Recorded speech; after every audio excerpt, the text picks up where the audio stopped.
Hello and welcome back to our CAD clip lessons on Revit structure. Still talking about floor slabs, and I notice I keep saying floor slabs. Really it just has to be a floor system. It doesn't necessarily, slab usually means concrete, so slab is a floor system. And I've just got some samples here, and you can see this one's interesting because I used a spline to define that just for graphical purposes for this exercise to show you, and we're going to use the support options. And here's kind of a mock-up kind of concrete structure with some columns and some beams and stuff inside of there.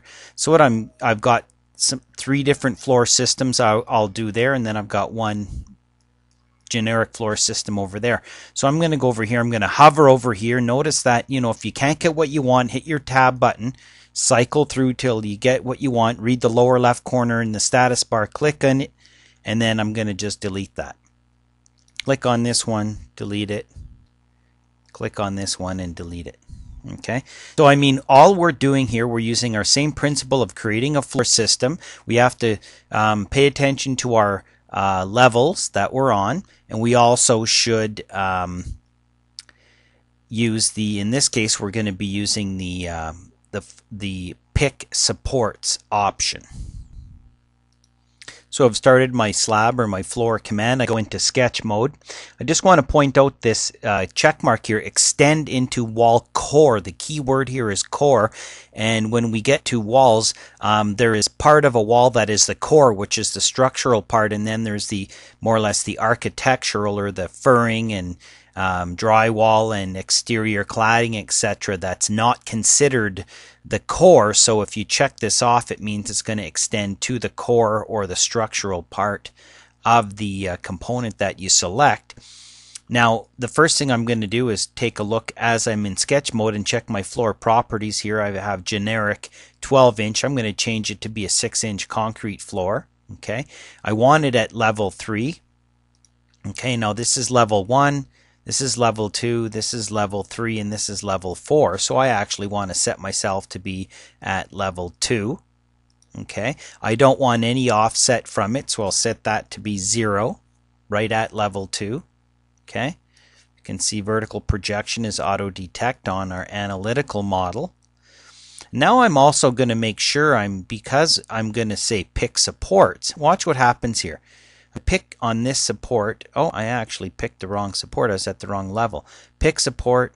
There you go. I'm picking those beams. Zoom in a little bit. Okay. And then I can say finish sketch. And it puts that in. Now, isn't that interesting? It put it at the wrong level. And I'm going to check on here, and I'm going to check that, and it's going to say it's at level 2. I needed that to be at level 3, but I'm just going to take this and delete this. I'm going to do this again. Okay, let's try this again. So I'm going to say slab. Okay, I'm going to check the properties. It says level 3, and I know that this is interesting the way this does. Even though I say I'm at level 3, okay, I'm going to say pick supports again. I'm going to pick my supports at level 3, which are those beams, and then finish the sketch. Put it at, now it was interesting because the first one I picked was down here the last time, remember? Let's try it again for level 4. Slab, pick supports, check my level. Now I want to be on level 4. Height offset of 0. Click. Now notice it's putting it down at level 3. I want to do this anyway, and then finish the sketch. So it's placing the pink lines down in here, but it's actually putting it at the right level. Okay, and the reason why is I'm going to go down here. I'm going to do this again for level 2. Slab, pick supports. Okay, floor, I'm going to say I want it at level 2, right? But the other thing I'm going to also do is say set work plane, because there's one thing to set where the floor is going to be, and another one to actually set a work plane. I'm going to go set work plane, and I'm going to say level 2. Hit OK, and now pick supports. Now my lines, and of course I could do this in plan view too. I'm doing it in 3D to make it more difficult. Okay, and what I'm demonstrating here is that yes, you can set the floor level here, which is fine, but you also should check your work plane to make sure, because even, you know, the lines can be sketched on a different level even though the floor ends up being on the right level, level 2. The sketch lines themselves are on the wrong level. And I can demonstrate that again because I'm going to finish this sketch and it's going to put that floor system in. Now I'm going to demonstrate how I can put a floor system mistakenly. Let's delete this one. Okay, let's delete this one as well. I'm going to set my work plane to be at level 2 but set my floor to be at level 3. And this is just kind of a common mistake that people make, where, you know, when you click on this, you know what happens when you click on that and you say edit, and the pink lines are at a different level. Isn't that interesting? Even though the floor is up there, the sketch lines are down here. Okay, if I click on that floor, it says, okay, well, it's at the right level 4, but when I edit it, all of a sudden my lines drop down to here. And that's because the work plane was down here when I drew it, but the property of the floor system is up here, and I don't know why they let you do that, but they do. And it's typical when you go and you edit something and the lines that define the outside perimeter end up jumping to a different level. Okay, so I'm going to show you how to do it and not do it all at once. Here we go. We're going to say I'll do that top one again. I'm going to do a slab. I'm going to use my pick supports, and I'm going to set my work plane to be level 3, but yet the floor I'm going to put it level 4. Hit OK, and I'll watch. I'm going to use my pick supports.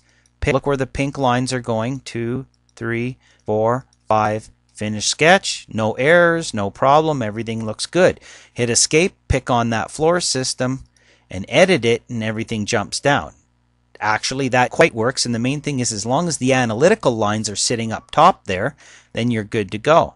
Okay, now let's make this one correctly. We'll go slab, we'll go set work plane to be level 3, which is good, and then the floor system at level 3, which is good. Pick supports, around we go, picking my beams, finish the sketch. Okay, now watch. I'm going to do the opposite, the wrong way, but the right way, kind of the in-between way. I'm going to set my level to be at level 4. My slab I want at level 2. Okay, but I'm going to set my work plane at level 4 for some strange reason, or maybe I didn't check it, and that's the last level that I was at. Okay, now watch. Pick supports, watch where the pink lines go. You see they're about to show up over there. 1, 2, 3. Look where they're going up top. And then I finish the sketch. And now let's undo that back. Check my floor properties. I wanted that at level 2, even though my work plane was up there. Finish the sketch. Floor goes to level 2. And all I want to demonstrate there is the difference between, and this doesn't matter whether you're using pick supports, pick walls, sketching lines, or anything. Okay? I'm using the pick supports. I'm doubling up the lesson. The main thing is be able to recognize the difference between where the floor is going, okay, and where your work plane is. Okay? Finish the sketch. Quit the sketch. Let's go over and have a look at this floor system that's just sitting in here on a foundation wall. Okay, got a column and a beam and stuff in there. If I look at the south elevation, okay, in my shaded view, top of the wall and the top of the beam are at level 2. So I can do this in a couple ways. I can just go right to level 2, pan over here. I'm going to use the slab or floor system. This time I'm going to change my floor properties to say I want a 12-inch generic floor. It's at level 2, and I also want it to be up 1 foot from level 2 vertically because it's a 12-inch floor system. I'm going to use the pick supports. Now the thing is, it's going to use the center of those wall supports. So I'm going to give this an offset of -4 inches. And now I'm going to pick the support, pick the support, pick the support, pick the support. I'm going to do a little trim. These guys. And finish the sketch. Do I want them to join? Yes, I do. And there's my new floor system that I have in there. Okay, and then what I did before to make it look all fancy is I did some line work and I used a spline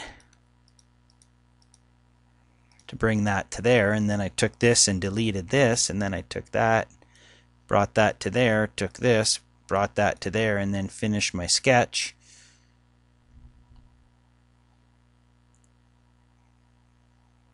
And then do that because it's detaching that wall because it's not attached anymore. Back to my 3D view, and there's my floor system. Okay, then I did a paint of wood flooring and I just painted some materials on there. So the key of the couple lessons, check your work plane, okay, as opposed to the actual floor location and type with an offset. Okay, so that's one thing. And the other thing is you can simply just pick supports as your supports to define the floor system. I can go back to level 2 over here arbitrarily and go in and draw some structural beams. Doesn't matter. I should have some columns.